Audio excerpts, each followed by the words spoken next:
Welcome to twins world. എല്ലാവർക്കും സുഖമല്ലേ? ഞാൻ കുറച്ച് ദിവസമായി ഒരു ഫുഡ് റെസിപ്പിക്കായിട്ട് വന്നിട്ട്. ഇന്ന് ഞാൻ ഒരു നാടൻ കുഴക്കട്ടയുടെ റെസിപ്പി ആയിട്ടാണ് വന്നത്. എല്ലാവർക്കും അറിയുന്നുണ്ടാവും, കുഴക്കട്ട പല രീതിയിൽ നമുക്ക് ഉണ്ടാക്കാം. ഇങ്ങനെ മധുരം മീൻസ് ശർക്കരയും തേങ്ങയൊക്കെ ഉള്ളിൽ നിറച്ചിട്ടുണ്ടാക്കാം.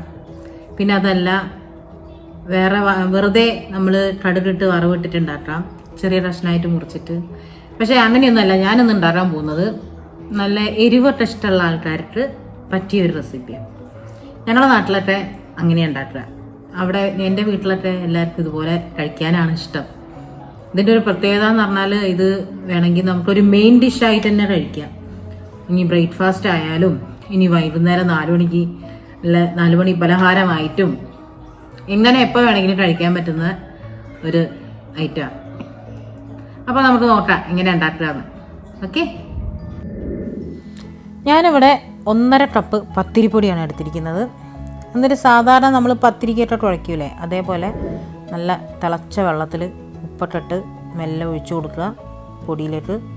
എന്നിട്ട് ഒരു സ്പൂൺ എടുത്തിട്ട് നന്നായിട്ടെല്ലാം മിക്സ് ചെയ്ത് കൊടുക്കുക. വെള്ളം ഓവറായി പോകരുത്, സാധാരണ നമ്മൾ പത്തിരിക്ക് കുഴയ്ക്കും പോലെ. എന്നിട്ടൊന്ന് തണിഞ്ഞതിന് ശേഷം കൈ കൊണ്ട് നല്ലോണം കുഴയ്ക്കുക.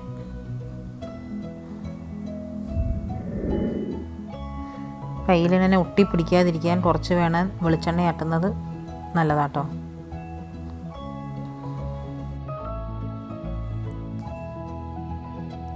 ഏകദേശം കുറച്ചൊന്ന് കുഴച്ച് കഴിയുമ്പം അതിലേക്ക് ഒരു അരമുറി തേങ്ങ നല്ല നേരിയതായിട്ട് ചിരകിയത് ഇട്ട് കൊടുക്കുക. എന്നിട്ട് ബാക്കി പിന്നെ നല്ലോണം തേങ്ങയും കൂടെ ചേർത്ത് കുഴയ്ക്കുക.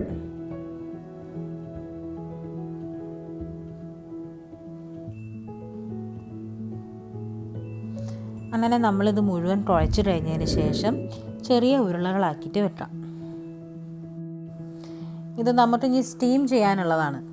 അതുകൊണ്ട് ഒരുപാട് വലുതുമായി പോകരുത്, വളരെ ചെറുതാക്കേണ്ട ആവശ്യമില്ല. ഒരു മീഡിയം സൈസ് ഉരുളകൾ.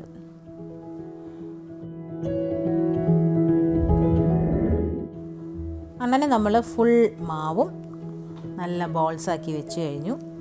ഇനി നമുക്കത് സ്റ്റീം ചെയ്യണം. ഞാനിവിടെ ഇഡ്ഡലി കുക്കറിലാണ് ചെയ്യുന്നത്.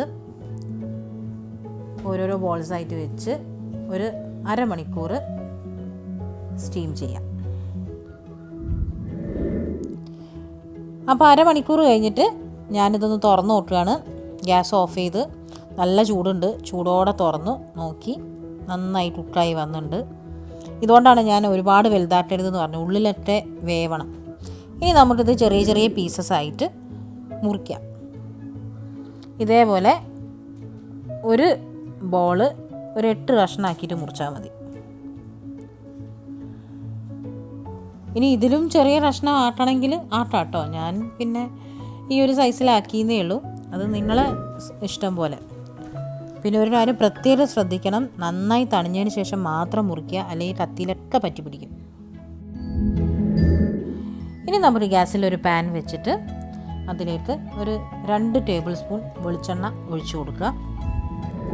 നന്നായി ചൂടായി വരുമ്പോൾ 1/2 ടേബിൾ സ്പൂൺ കടുക് ഇടുക. കടുക് പൊട്ടിക്കഴിഞ്ഞതിന് ശേഷം അതിലേക്ക് ഒരു ചെറിയ സവാള ചെറുതാക്കി മുറിച്ച് വെച്ചത്, പിന്നെ ഒരു 4 പച്ചമുളക്, കുറച്ച് കറിവേപ്പില അതിട്ടിട്ട് നന്നായിട്ട് വഴറ്റി കൊടുക്കുക. സവാള നല്ലൊരു ലൈറ്റ് ഗോൾഡൻ കളറായി വന്നു കഴിഞ്ഞാൽ അതിലേക്ക് ഒരു 1/2 ടേബിൾ സ്പൂൺ മഞ്ഞൾപ്പൊടി, 1 ടേബിൾ സ്പൂൺ മുളക് പൊടി, പിന്നെ ഇതിൻ്റെ ഹൈലൈറ്റ് 1/2 ടേബിൾ സ്പൂൺ കായത്തിൻ്റെ പൊടി അതിടുക. പിന്നെ ഉപ്പും ആവശ്യത്തിന് അതിട്ടിട്ട് നല്ലതായിട്ടൊന്ന് വഴറ്റി കൊടുക്കുക. പിന്നെ അതിൻ്റെ പച്ചമണം അങ്ങനെ മാറി വരുമ്പോൾ അതിലേക്ക് വെള്ളം ഒഴിച്ചു കൊടുക്കണം. ഒരു 1.5 കപ്പ് വെള്ളം ഒഴിച്ചു കൊടുക്കണം. ഈ സമയത്ത് ഉപ്പൊക്കെ റെഡിയാണോ നോക്കണം. എന്നിട്ട് ഇത് നന്നായിട്ട് തിളപ്പിക്കാം. കണ്ടോ, നന്നായി തിളച്ച് വരുന്നുണ്ട്.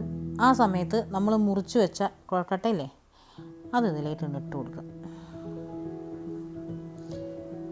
ഇനി നന്നായിട്ട് തിളപ്പിക്കുക. തിളച്ച് ഈ വെള്ളമൊക്കെ വറ്റണം. ആ എരിവും ഉപ്പും കായത്തിൻ്റെ ആ ടേസ്റ്റും ഒക്കെ കൊഴുക്കട്ടയിലേക്ക് നന്നായിട്ട് പിടിക്കണം. കണ്ടോ, ഗ്രേവി നല്ല തിക്കായിട്ട് വന്നിട്ടുണ്ട്. മൂടി വെച്ച് നന്നായിട്ട് വേവിച്ചു.